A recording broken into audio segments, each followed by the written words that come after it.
I am addicted to putting out music. I'll just say that, it's this drug that can't be bought. It's so fulfilling. It's the sole reason I'm in a band. It kind of just makes you realize, like, oh, like sky's kind of the limit. You can kind of do whatever the hell you want, and all it's going to take is enough people to get behind it and really enjoy it. Now I get to wake up every day for 4 to 5 months thinking about this moment and agonizingly worrying about it, and then it's all going to come down to Spiritbox are a world-conquering metal band at this stage, having no less than 2 Grammy nominations to the name and recently playing live on US national late-night television. Metal music is in a culturally prevalent stage right now that it hasn't been in for many years. And a large part of that is the impact of this band in particular. So I'm so excited to have a chance to talk about some of the songwriting and musical decisions behind their songs with the great guitarist of Spiritbox, Mike Stringer. Mike, welcome. Thank you very much for your time today. Now, I'm keen to chat about the music details, but I think it makes sense to set some of the context of where we find ourselves right now. I mentioned we've got the Grammy nominations are pretty huge. The national televised live on Jimmy Kimmel was a massive moment. You just released a single with collaboration with BABYMETAL, and also you did a huge tour with metal legends KoRn. At this stage in your career, in the Spiritbox camp, are you kind of taking things by stride and going, yeah, grand, what's next? We can handle that. Or do you allow yourself moments to go, holy shit, how are we at this level? This is unbelievable. First off, what an intro. Wow. That's a lot to live up to, my man. I have to. Yeah, no, dude, really nice to see you and thank you for having me on.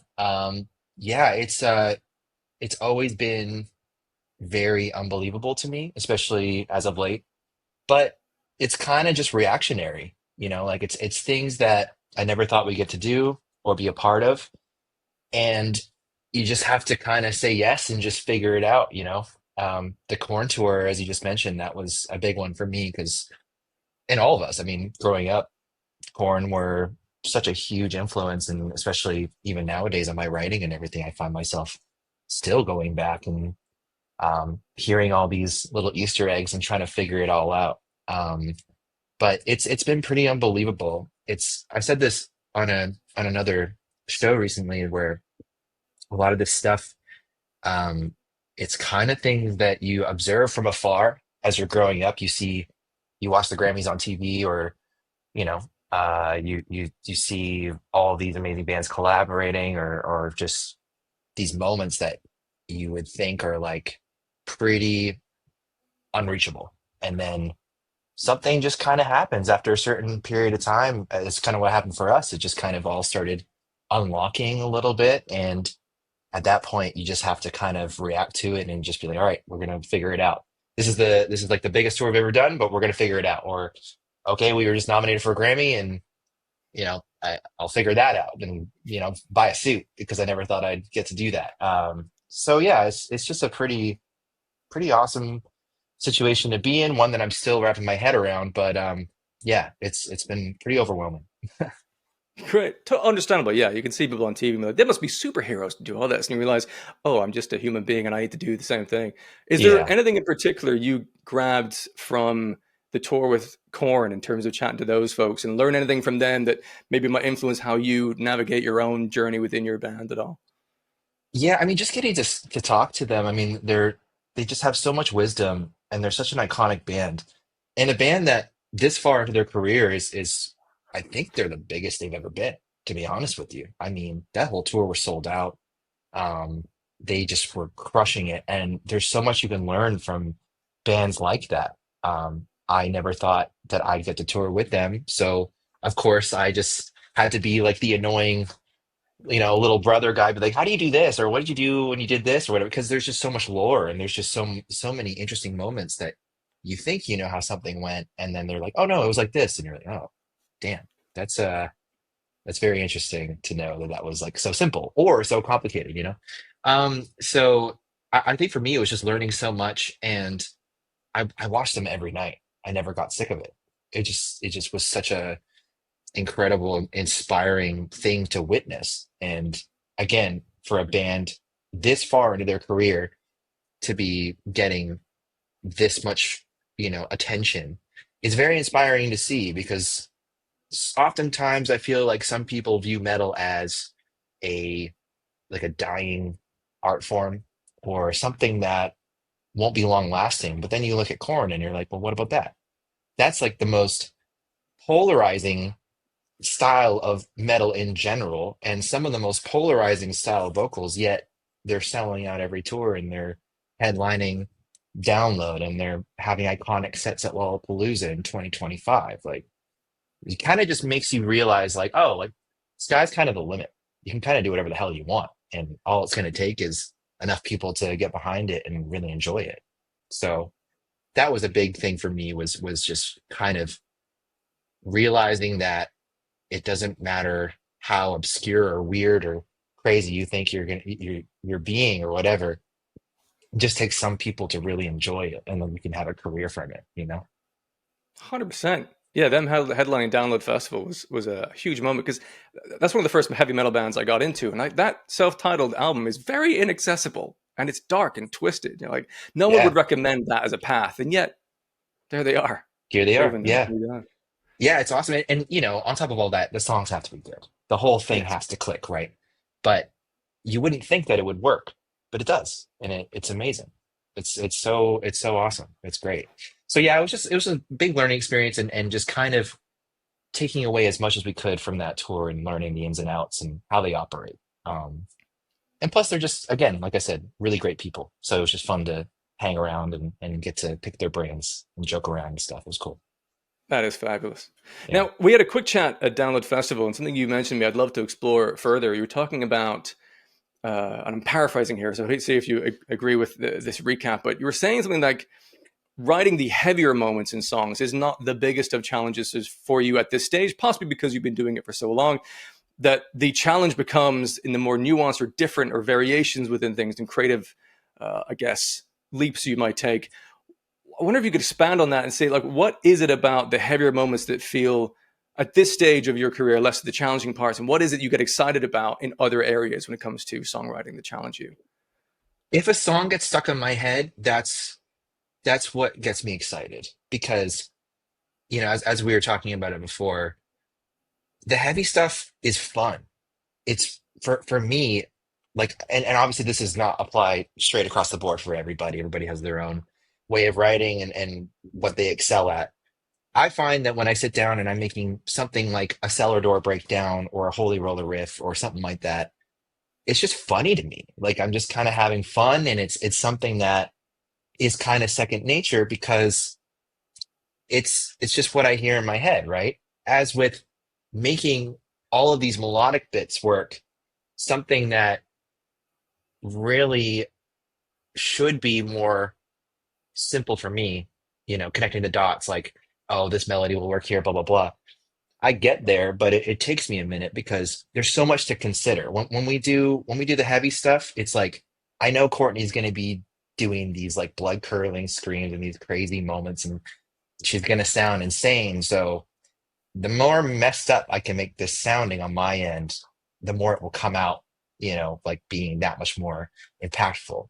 But this, more melodic bit, this chorus or whatever, there's way more factors there.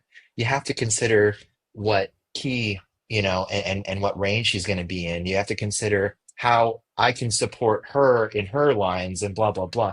When we're talking about like Stellar Door, for instance, like, that's kind of like a more, or like a Fata Morgana or whatever. Like those are more like, I call them like caveman breakdowns where it's like just very, you know, it's simple, it's fun, it's heavy. But yeah, like I find that I don't struggle with it, but I have to spend more time on connecting the dots with the melodic stuff and really getting in there and making sure that everything can connect because there's just way more factors at play. There's way more to think about. It's like it's a way bigger puzzle, you know?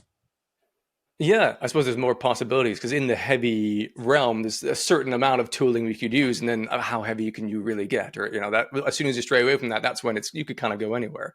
And Yeah. it's something I'm kind of noticing in the metal scene a little bit, where it feels like everyone is in a way, trying to find the heaviest fucking thing in the world? Do you feel some of the fun of that sort of pull of, all right, you think that's heavy? Well, watch this. Our next song is gonna be fucking insane. Are you trying to chase what is the heaviest version of yourself sometimes? No, because the thing is that I don't really view it like that. I feel like if the song calls for it and everything lines up and it's a natural thing to do, then let's do it. And, I understand why we're here. I understand that there is a full ecosystem that supports and pushes these moments. And whether you're talking about, TikTok or YouTube Shorts or whatever, you know, everyone's attention spans have become more minimal, and they want to have the best chance of getting their stuff out there with the biggest amount of reactions as possible, which and impressions as possible, which I get, but like I don't know. I just feel like it's chasing certain trends and it's doing certain things where um maybe the whole song isn't being considered and everything is being written for a moment. And that is an interesting one for me, for sure. I don't necessarily find myself like going in that direction. But again, if we're doing a song and the whole thing is just insane, like let's say like an Angel Eyes, for instance, or a Black Rainbow. Yeah, like when we get to a moment where we want to go even heavier than what we were doing, it's probably gonna get a little ridiculous, but in the context of everything, it works. It all has to connect, everything has to work, and it has to be for the sake of the song. That's just my opinion. I mean, there are many, many, many bands that have crushed it and killed it and really, you know, moved to the top for a specific thing, or they're known for a specific moment or whatever. And that's awesome. All the power to you, but that's just not something that I'm really interested in. Yeah, I totally hear that on my end as well when it comes to those things. Because as a lot of what I'm doing on YouTube is kind of reaction based things, my fear is that bands will start to gear things to like what's going to get the biggest reaction. Then you get like a larger audience to gravitate to your music. But I don't find myself going back to those kinds of songs that are just about like a roller coaster of heaviness, for example. Mhm. And I think something that's really interesting about Spiritbox in particular is that your music can have surprising and delightful moments in that realm, but there's depth to it that on more listens it grows and grows and grows. And I'm wondering how considered and intentional is that on the way in, like when you're writing things, to add things that are kind of ear candy within the layers or transitions between moments of songs that will satisfy a future listen as much as kind of the first take of something. I think I appreciate you saying that. I think that so much of it is like leaving Easter eggs, where maybe on first listen you don't notice it, or maybe on a couple listens in you don't realize that like transitions are supposed to be seamless throughout the record, or small things like that. Um, I think that's important because there's only so much you can do within X amount of time. So if you can kind of leave little things here and there, where even if it's just like an accent thing or a counter melody or a constant noise that happens throughout the song. I mean, some of our more successful songs have certain melodies that go throughout the whole entire thing, and not everyone really notices that right off the bat. I mean, as the musician, it's like you're designing and you're putting it all in there, so you yourself are like, well, of course they'll notice that. Of course, that's going to be the main point, the main talking point. But surprisingly, everyone listens to music in their own way, and they're searching for certain things that maybe, yeah, you're leaving it there intentionally, but they're not picking up on it yet. Maybe that is what later on causes someone to go back and revisit something because they hear something or they read something online, like, oh yeah, there's like, maybe a bit of lore or whatever. And that kind of goes back to what we were saying. It's like, can you do that with a lot of these reactionary moments? I don't know. But I think it's important to I myself need to chill out on the layering portion because I'm obsessed with just going and going and going. Like some of these songs are, if you pull up the stems, there's a lot of tracks. Like there's a lot of things that are put there atmospherically. And I'm trying to like, figure out how to be like, that's enough. I don't need to do that many. Um, but I can't help it because it's just there's infinite possibility. So it's like, why would you not spend as much time as possible putting in these little things and layering and whatnot? But yeah, that's just again, it's just kind of it's the way that someone will do it. It's all different across the board, you know? So I think that we don't go into things deliberately being like, oh, you know, we're gonna get these people to get hooked on this song and blah blah blah. There's no plan. It's just if we like it, if I find it catchy, if I find that it like supports the part or whatever, we'll do it. You know, it's got nothing to do with like an intentional plan going in or a pregame, like, Sure. you know. So yeah, it's funny how everybody's different in that regard. Yeah, I mean, I think you're doing yourself a slight discredit when you're worried about overlayering. Because one of the things that stood out to me of interest, again, on more listens when I noticed this, was you're very good at leaving space for the song to breathe. And I'm thinking of things like the verses in Circle with Me, for example. It's largely drums, vocals, bass driven. And it's very delicate guitar bits and pieces there to add a bit of atmospheric ear candy, as it would be. Is that, are there guitarists that have come before you that you've learned from and go like, actually interesting that they've done that, left that space? Where do you get the innate ear to know when actually you should step back and let the song breathe the way it is? I never used to be like that. I used to be like, how many notes can I fit in this part? How much dissonant tapping? How much craziness can I throw in? Um, but when we started Spiritbox and it started, you know, with me in my parents' basement, and I would present Courtney all these songs. Here's an EP, figure it out, right? Then the next EP, here's an EP, figure it out. There wasn't a lot of like me and Courtney sitting there being like, so how are you going to sing this part? What are you thinking about this part? The planning wasn't really there because it was just myself. So I was more so like, oh, we got to finish this song. And once we have X amount, then we can go to vocals. At a certain point, there was a conscious choice to involve Courtney um, in the process. So we were able to take certain parts in real time where she was in the room and she's like, well, I'd probably sing that part like this. So there's a lot of counter melody stuff happening here. And I'd be like, all right, well, maybe I'll strip that back. Right. So you start making these decisions, you know, with your vocalist in mind, which it sounds like duh, like obviously you would. But, you know, when you're first starting and when you're learning how to write songs and because I feel like I'm still learning. But back then I was coming from a very, very polarizing, extremely dissonant, heavy, all over the map type band to now I'm going into this new direction where I'm actually like tuning extremely low. The riffs are supportive. It's about the song. So that was like a complete rewiring of my brain. I wasn't using my guitar in a very um like the riffs were there in my opinion, but they weren't like dissonant craziness all the time. Like if you take the old band I was in to this band, it's night and day. There's a reason for that. It's because, you know, I just wanted to do something new and different, and I wanted to flex a muscle I had not flexed before, you know.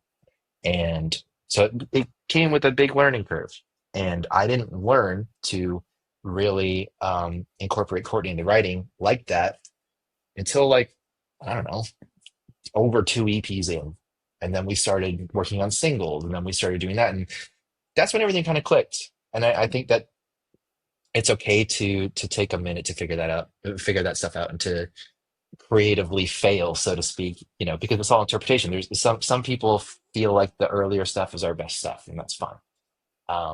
But yeah, it's a lot to do with making sure that the vocal is supported. So that verse part in Circle with Me, for instance, I probably before Courtney did her vocal had something else there with like some sort of dotted eight plus a verb tail plus this plus that, and then she sang, and I was like, oh, there's no room for her.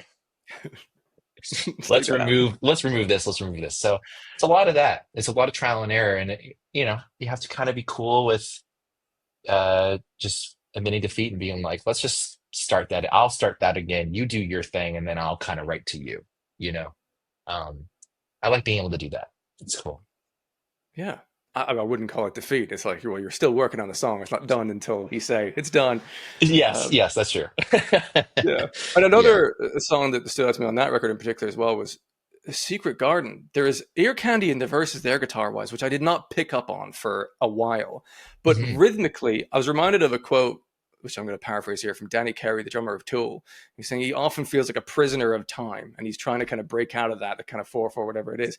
And the Yeah. guitar lick that you're playing in the verses in that is mad. It's kind of looping in and around the beat in a Mm. way that I think you must have to just practice a muscle memory to do that live and stay in, so that at the end of the section you come in as one and go to the next bit.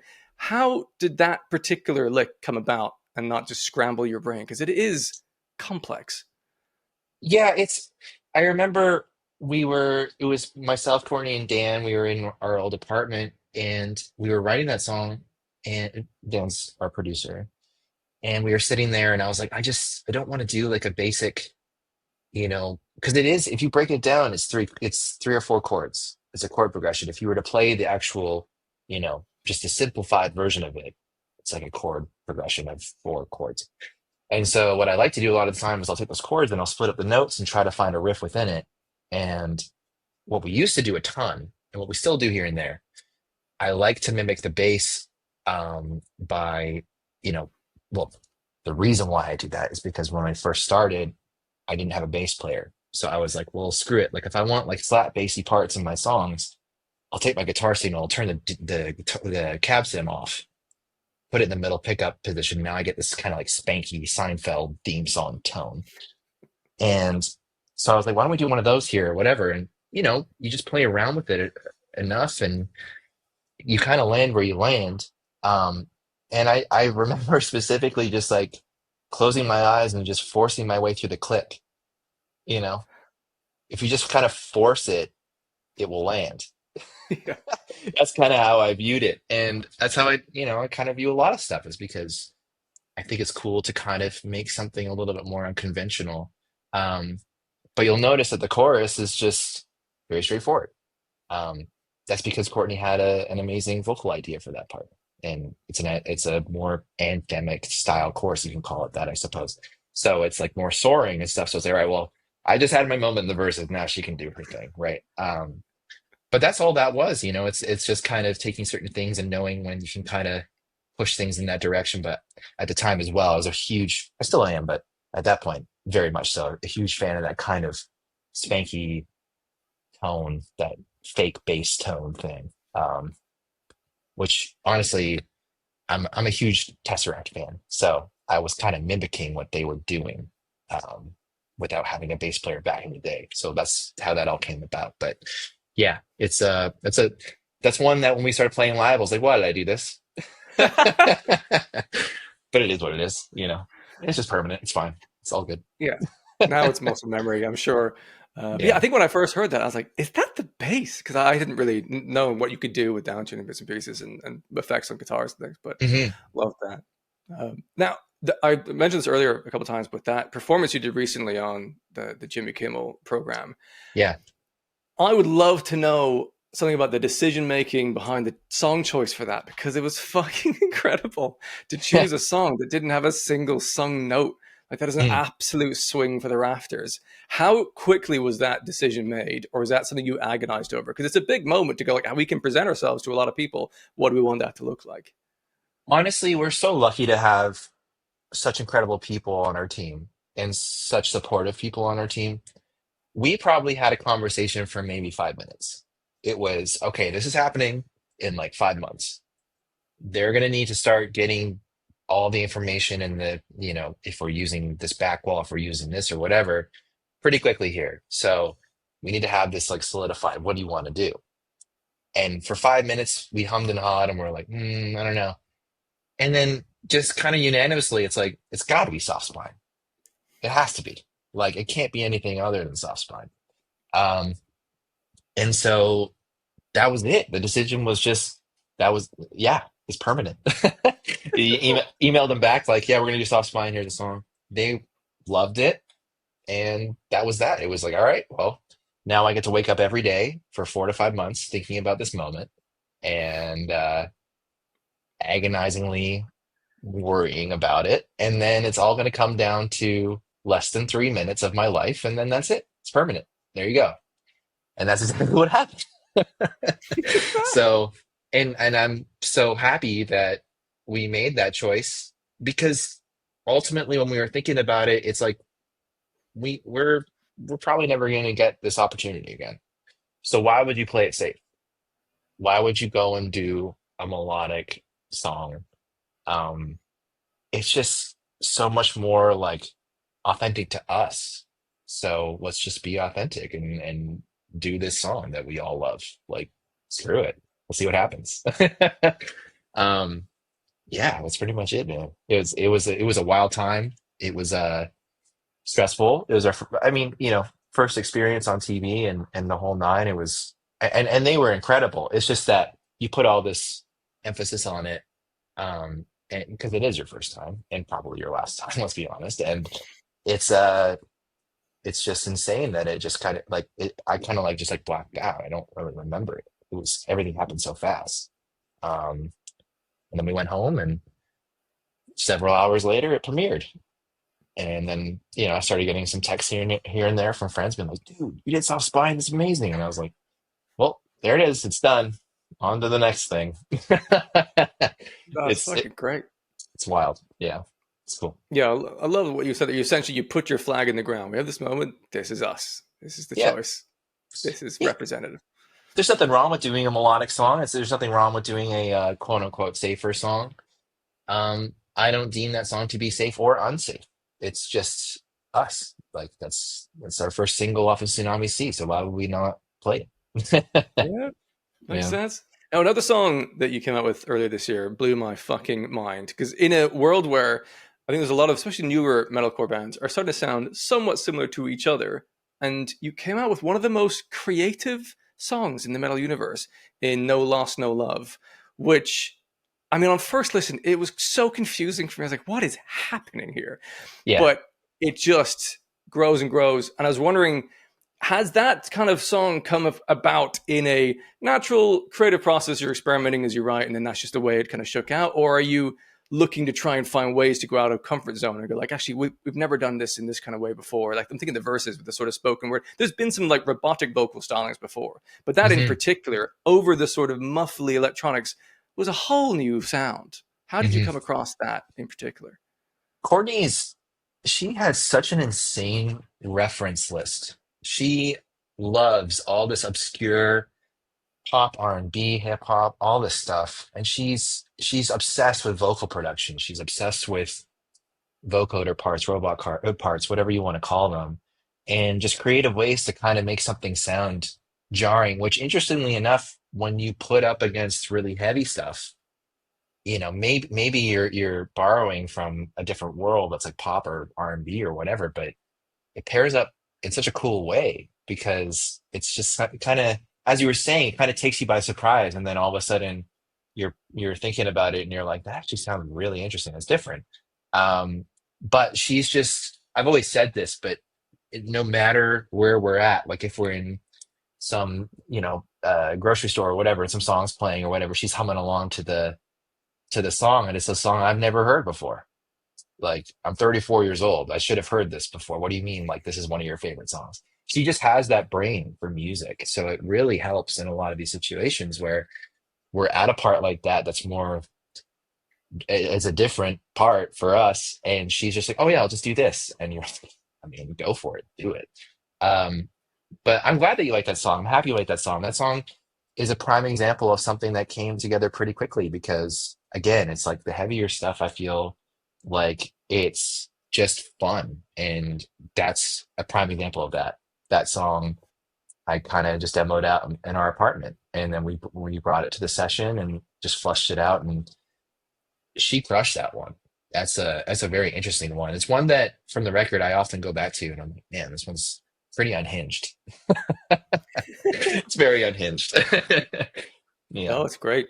It's genuinely one of I think the best songs that's come out this year from any group. I think it's fascinating. What's interesting for me as well is there was a moment in the second verse where it sort of clicked for me because I'm generally when it comes to music, I'm not as plugged in with like spoken word kind of poetry style deliveries of things. Like I don't know what to do with this. And then it was the music video. I was noticing there's a moment in the second verse where Courtney's kind of like vibing with it, and it clicked. I'm like, oh, this is like Faithless, Insomnia. It's like a spoken word Yeah. dance thing. And I was like, I'm in. I was wondering how much are you, when you think about music videos, you trying to find a way to visually signal what you're feeling about the music they wouldn't just get on audio? Or is that something you think about at all when considering the music video presentation? Honestly, so much of this, it sounds weird, but whenever I'm making something or whenever we're putting a song together, I'm often thinking about the visuals in my head and what comes to mind whenever we're thinking about parts or whatever. I mean, even if I have like a visual cue, like for instance, Ride the Wave, that's a song that was in my mind the whole time I'm thinking 28 days later. You know, that's that's one of those situations where it's, oh, for whatever reason, that movie when I was a kid, like it always just stuck with me. The way it was filmed, the way it was shot, how weird it looks. It was all filmed on like really old digital cameras, and just kind of even when you watch it now, it's just kind of like, wow, this is different. So, for instance, yeah, like those types of situations where you're thinking about a movie or a shot in your head or some sort of moment from, it could be, it doesn't even exist yet. It's something that it's making you feel like that. That helps me in a lot of ways. Visual cues are really huge for me. Um, and that one in particular, it just it just felt like bleak and like really dark, and kind of, I don't want to say scary. It's not really scary. It's just like it's very gritty and just dark in general. Um, which is why like getting to help Max on the music video for that song was such an honor, to get to do that with him because I've always respected his work. I've always thought that he's an incredible director. We worked with him in the past, and him himself tackling that, he would have just crushed it. But there was just certain things that I had in my head where I was like, we have to do this at this part. We have to do this, and he was totally down with that and he got it. He understood the whole vibe. So I think as a complete package, that song, visually and sonically, is a great representation of exactly how we wanted it to be. Um, and it's weird as shit. It's really weird. So Great. yeah, that's all that matters. If it's weird and you're constantly thinking about it, well then go for it. It's probably good. So just hope for the Yeah. best. Absolutely. No, it's been very effective. And actually, I've noticed, I'm sure most people have at this stage, but the visuals of this album, in terms of after its release and everything you've done with it, all being black and white to kind of tie everything together. I mean, even the Jimmy Kimmel performance, the choice was we want the color grading, we want that black and white. Your Mhm. visuals at Download Festival and your screens, it's all black and white. What point does the band decide, or who decides, or has the idea like, I've got this concept, can we knit this through everything? Is that a core principle of like the overall sort of sense that you want the album to be received in? Courtney is really, really great with concepts and the entire story of albums or at least like, a single or something. She's definitely the one that's pushing for a certain type of feel and a certain type of story to be told. Obviously, she's the lyricist. But when we were making this record, even though she was in the room and she was there for everything that was made, she worked in a way where like lyrically she doesn't like to just get on the mic. She doesn't like to just like do placeholder lyrics. She'll do placeholder melodies, but the lyric content of this one is really heavy for her. Um, and I think that when she finally got a few of the songs down and then was kind of like coming up with the overall theme and the story and the concept of it all, that's when it all clicked. It's like, okay, well, if we did go down this road and we're talking about all these themes that you want to talk about and we're referencing where we're from and how beautiful it is, but it's also kind of, a trap to a certain degree. That feeling of kind of being lonely, but then also, juxtaposed with this, we live in such an incredible place. How could you be feeling bad about, your life in general type thing? At least that's my interpretation of it. She's obviously got the entire thing down, but once that started unraveling, we started talking about that. That's when, okay, well, maybe we go about this in a more dark way. Maybe we're doing this in black and white. Maybe we're showing themes of our home, um, in this way. It's usually shown in a very beautiful light, but what if we showed it in a more kind of bleak, depressing type vibe? You know what I mean? Like it's up to her to kind of show us what she's thinking lyrically, and that doesn't happen sometimes until the very last second, even. But at the very least, when we're doing melodies and we're doing all these placeholder things, you can kind of get a sense of where it's going to be. And then she gets in the mic and she does all of her final lyrics, or at least 90% done stuff. And then you're like, oh shit, that's it's like that. Okay. And then so then from there you can kind of, move on to the actual theme, visual aspect, the whole entire vibe, you know. And then when she comes up with the actual album name and everything, it further clicked. So it kind of comes down to her. She will never brag about this, but she is such a she's the one that pieces it all together. But she'd never tell anyone that. It's really like all her for sure. Well, the end result is certainly striking. I mean, it's really helped things to stand out in a big way. And I'm going to have to paraphrase this because I can't find the original quote. But I think it was Courtney in some interview that said that it's almost kind of like a fool's errand to try and expect or try and have every subsequent release be commercially more successful than the previous one. But Mhm. it's also not necessarily a very fulfilling endeavor to do that. But what is of interest is trying to make your next thing a more creatively interesting and successful thing for whatever that is. Um, how I'd love that as a concept. But how would you, or do you even try to like measure that? Is that something that you as a whole band kind of connect with, or how are you able to at the end of, let's say, a release such as Tsunami Sea go, that creatively I think is the best that we've done thus far? Is that something you think about on yourself? You can't help but notice it when you're touring off of it and you're putting certain things out, and everything is done by a public metric. You know what I mean? You can't help it. You have people that work for your band that's their entire job is to give you analytics and to give you certain things. Whether you choose to listen to that or not, that's up to you. That's up to the artist. Um, if you care about that type of thing, it's probably in your best interest to go and work with many, many producers in a room and just try to factory create, this type of thing. But and there's nothing wrong with that. I mean, there's a lot of great music that's made like that. For us though, it's always just been, do we like it? Is it catchy? Does our team like it? And again, as I was saying before, our team is so supportive. I feel like we could completely change our genre and never touch a guitar again and do something completely different. And they'd be like, we'll see how it pans out, I guess. Like they'd be open to it. They're really down for us to kind of experiment and to let us do our thing. We haven't had a single person be like, guys, I think this part should more so be like this. There's no guys in suits sitting there telling us what to do. It'd be a very a poor job on their part if they did, because metal is not meant to be like that at all.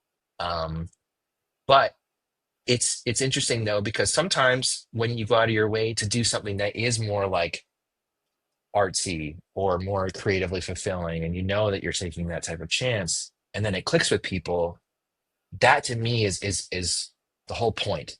If you can go out of your way to disregard what you did in the past, it doesn't matter if this record did this or this single did that or whatever. All of these releases are moments in time, and they're moments in time for your listeners. So if a listener is going through a really hard time, like, whether it's family stuff, relationship stuff, or whatever, and they stumble upon your band and they stumble upon this album or whatever, and it sticks with them, and then they're coming on for the ride, that's what matters. It doesn't matter. No one fucking cares about, oh, well, it was Billboard this or this. No one's going to remember that. What they're going to remember is where they were when they first heard it, or what they were going through when they were really eating it up, and listening to it 24/7. That's why we do this. That's the whole point. The whole point of making music is to really, hopefully, um, affect people in that way. Um, and so that's it. We just make what we make, we put out what we like, and then if people are along for the ride, that's amazing. That's incredible. And yeah, in the last little while, especially, there seems to be a lot of people that are along for the ride. So we're extremely grateful for that. It's amazing. Yeah, it seems that certainly the trust of your team is not misplaced, because not only have you been able to do the things you personally want to do, but also it is finding an audience that is going well and growing. So that's the ideal scenario, it seems. Sure. Now, Yeah, we're there, we're very lucky that people care for sure. yeah. Well, I mean, it's such interesting stuff as well. Like one of the songs off the most recent album, Crystal Roses, was so interesting to me, in particular because I'm so interested about the songwriting decisions of this, because when it started, I'm like, this might be a kind of drum and bass metal banger. Like I'm in, and it did have this big long build towards the end, but it was also kind of restrained. Like I swear the kick drum was slightly quieter than the kick on other songs on that album. It was kind of restrained but building, and it didn't explode at the end. It sort of dissipates in this ambient kind of what how considered was that as a choice? Do you feel the tug of like, well, we could just go to some big ripping like drum and bass mad like electronic with guitars ending, but what is the journey that the song needs? How do you come? How did that song come to be in particular? I'm just a sucker for like a lot of that style of music, whether it's like house or even with the vocals and stuff, that was a direct reference to like the 1975. And really just kind of going in and being like just trusting just trusting the day, just trusting where we're gonna land here and how we can piece it all together. I look at it kind of like a puzzle, like I was saying before. It's just how do I complete the puzzle? How do we land on like a full thing here? And that's kind of just how that went because, you know, if it was more back in the day, probably wouldn't be down to go in that direction, probably wouldn't be open to trying something like that. As much as I loved it, even back then I was listening to that type of stuff. Courtney does, we all do. Um, we're huge fans of it all. But I'm just a sucker for, kind of more like Tears for Fears, Depeche Mode style, 80s style stuff. And when you combine that with certain vocal production and you combine that with certain sounds in general, you're going to get a pretty unique um, result of that. Whether or not people like it or not, it doesn't really matter to me. I mean, it's funny watching some people react to that or talk about that, and it's their favorite song on the record. And then some people they think it's the worst. That's the beauty of it. It's all based on interpretation. But it's cool to have stuff like that on a record for many reasons. I mean, you go from something heavy like Black Rainbow or something more riffy like Perfect Soul or soft like Tsunami Sea, and then you get there and you're like, whoa, this is different. I feel like records should have that type of variation. You shouldn't be putting something on it. It's the same thing every single track. Um, that's just my opinion, but uh, it was just more so just trusting our guts and just being like, no, it's cool to have a song like this. We've always wanted a song like this. We've always talked about how cool it would be to do something like this, and this is sounding really great. Um, and it's still sad in a way. It still has like kind of like more of a I don't want to use the word like depressing, but it's just kind of like it's not happy. Even in the parts where it's all coming together and the full band's kicking in and everything, it still sounds like sad. And that's what I Mm. like. I don't like when you're taking a chance like that and you're experimenting with stuff like that, and then it's like stereotypical thing. It's like you may as well make it your own. Put your own thing on it. So I hope that's what we were going to do with that song. But I think it's a necessary thing on the record as a palate cleanser, and it's really fun to play live too. It's a different thing for our set as well. So that's kind of the whole thing with that song is just it's more so designed to be on the album for that reason. Yeah, and it will have that benefit. I think when it's on a full length album sort of collection, you get a little bit more room to play in that way. I mean, your band over the discography is quite a lot of EPs within the albums you do there. How much of that is predetermined? Like, I really want us to chew on a lengthy, collection of songs and have them kind of knit together in a way, or do you start writing and then go, actually, these three songs I don't want to dilute with something else and try and make something for it. Like this is an EP. Let's put this out. At what point do you go, this is the length that we're looking for? The band itself is somewhat of an enigma because it was always, as I said before, reacting to our surroundings. So when we first started, me and Courtney were getting up there in our late 20s and we were starting this metal band from my parents' basement. And it was like, well, we're obviously not equipped to tour. It's only me and her, the first release at least. We don't have money. So let's just put out stuff and make our videos and see what happens and try to build an audience, right? And then we just continued to do that. Then, after the second one, we tried a tour that doesn't work. Then as we're rolling out the first full length, everything is shut down and it's purely just the same thing. We're back to square one there where we can't go do it live. And then while that's being rolled out, well, what else are you going to do? You're going to write music. So then Rotoscope gets created while Eternal Blue is basically being rolled out. Okay, well, now that's being rolled out. What do I do? We have some tours that are coming up, but I want to keep writing. So it's like basically the band has always been, let's just write. Like I kind of view like practicing as writing now because I'm sitting here at my desk and I have everything in front of me to be able to create. So why would I not do that? Um, the band has always been like just go, go, go, just keep making stuff, keep making stuff.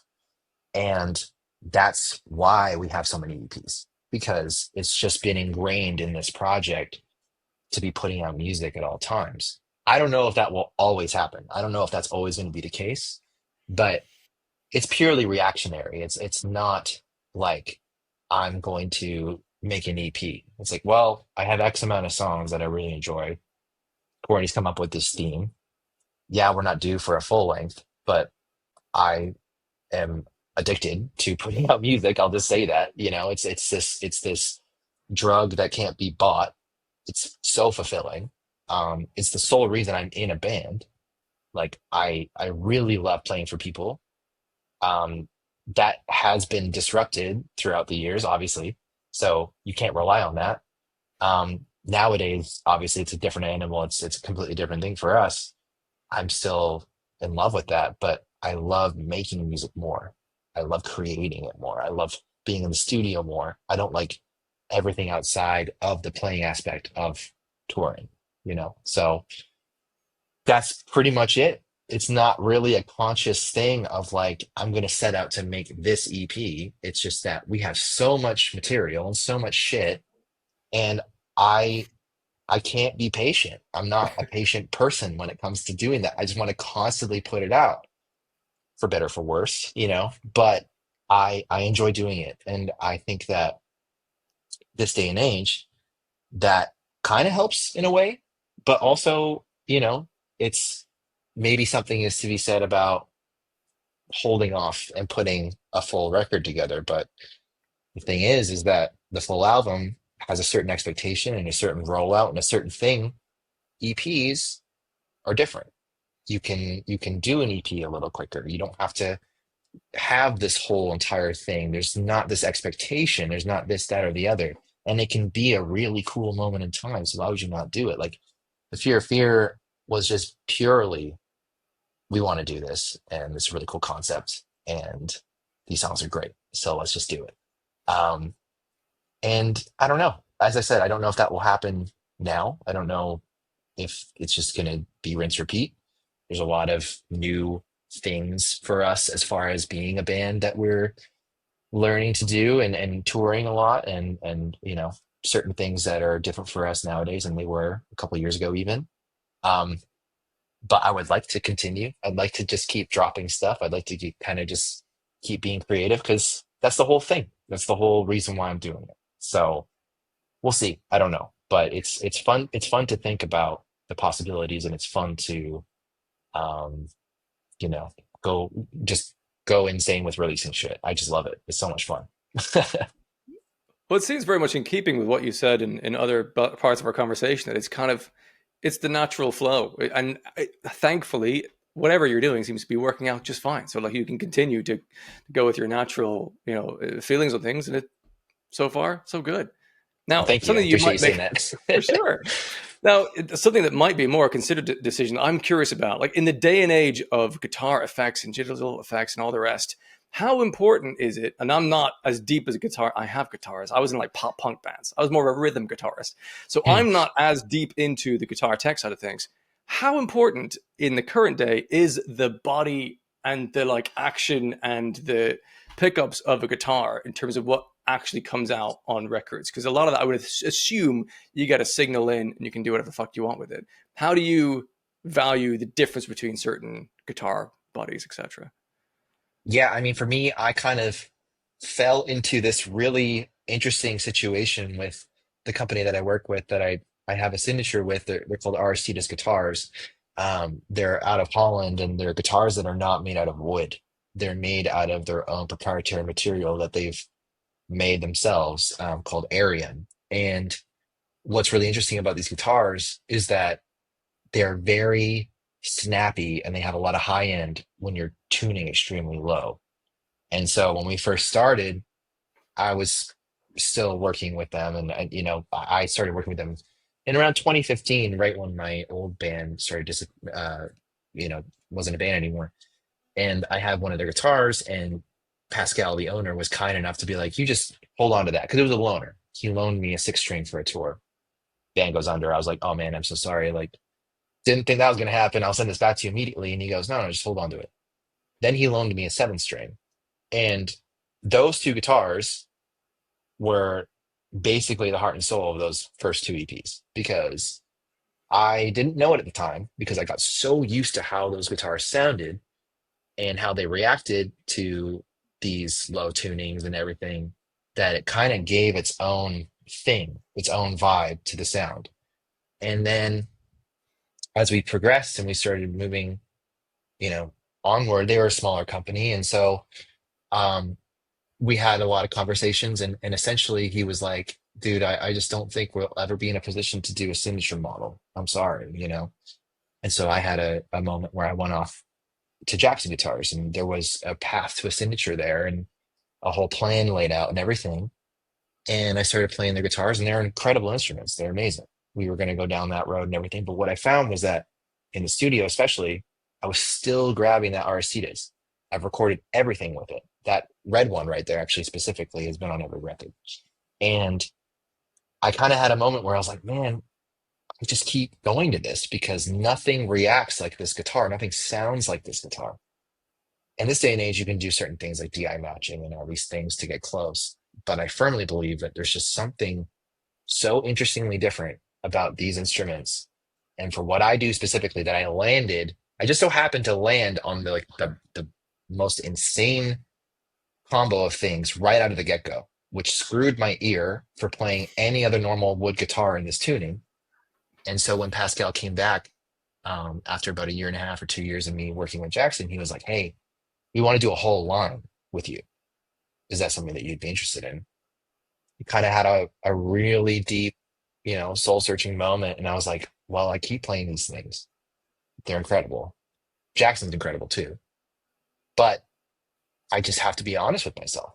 And if this is what they're able to do, and I haven't had my like full on pen to paper obligation with Jackson, and if they understand, this is what I should be doing because it's more authentic to me, and it's what um it's literally just the heart of the band. It sounds funny, but like it just feels right, sounds right.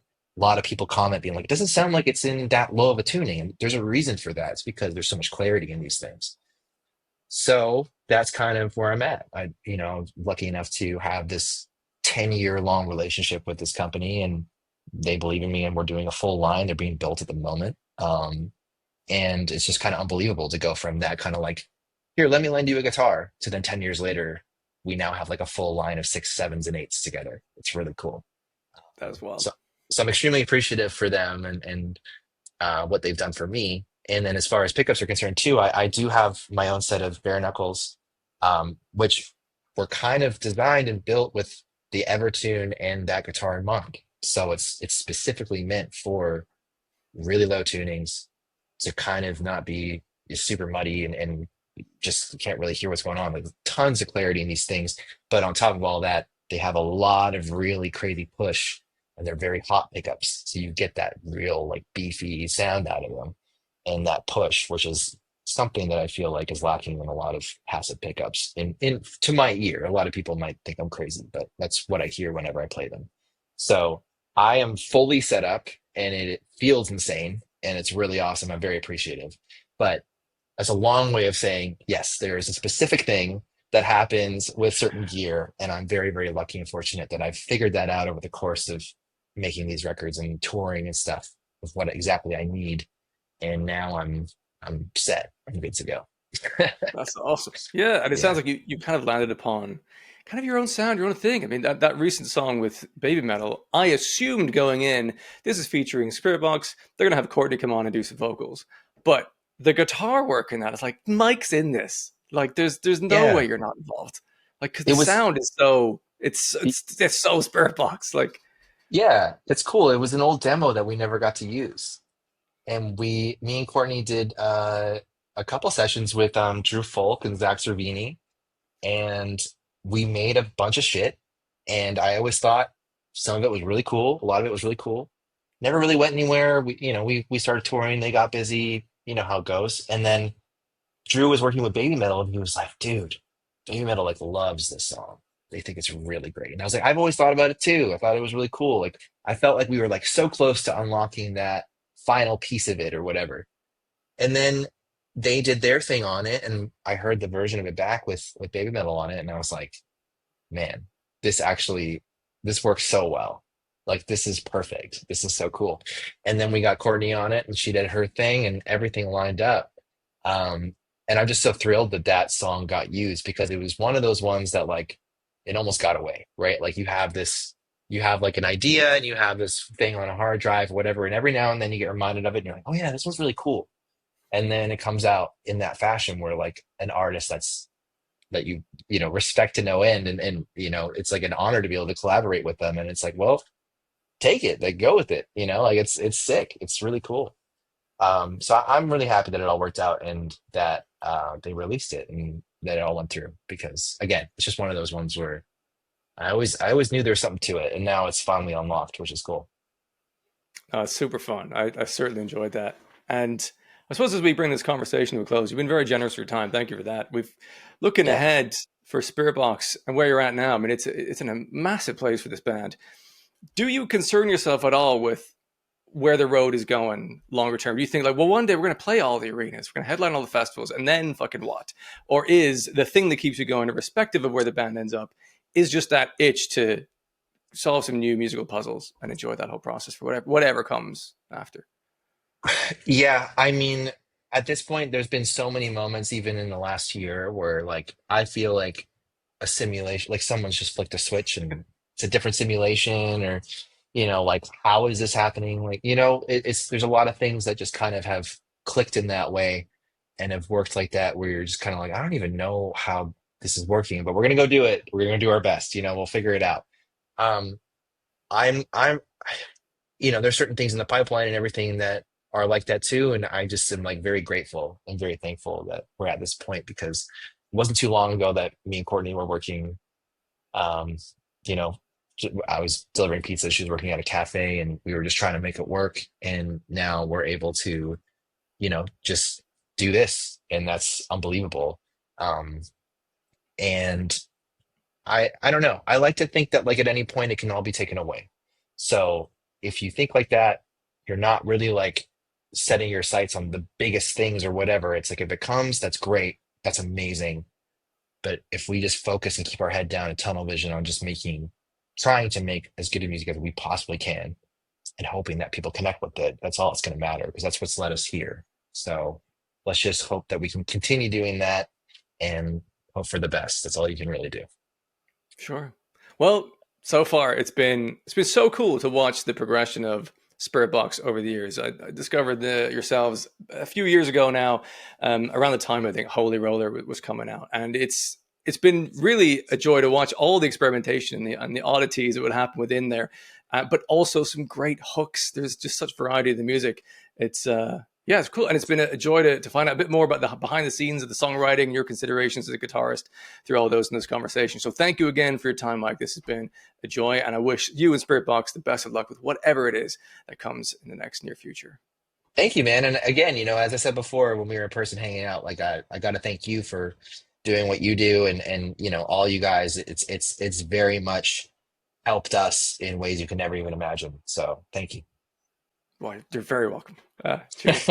Well, I thoroughly enjoyed that conversation with Mike Stringer. What an insightful hour or so of chat that was about all things Spiritbox. So thank you again to Mike for that time. That was just wonderful. And I'll put some links in the description, as I always do, to the band's social media platforms. So you can keep up to date with their tours and music releases in future. And if you enjoyed this and you want more of these things in your future, make sure you subscribe to this podcast. And also, feel free to join my Patreon page if you want to help submit questions for upcoming guests. I will tell my Patreon folks who the next guest is before I interview them, so you can kind of shape the conversation a little bit over there. Anyways, thank you for tuning into this. Hopefully, I'll see you in another one of these interviews very soon.